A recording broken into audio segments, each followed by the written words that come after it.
Welcome to week 6. I hope all of you are doing well. This week is going to be unusual. Some of us have kind of gotten the hang of remote learning, and some of us are going to stay remote. Some of us will be moving back to the building, so we're going to have a whole lot of different things going on this week. But our online instruction is staying the same, so everybody can access that at any time.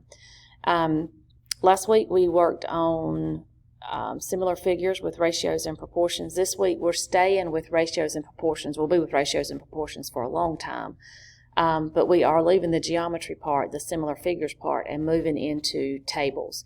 So this week is going to be all about ratios, proportions, and how to set those up in tables and determine if tables are proportional or not. So I look forward to seeing some of you in the classroom.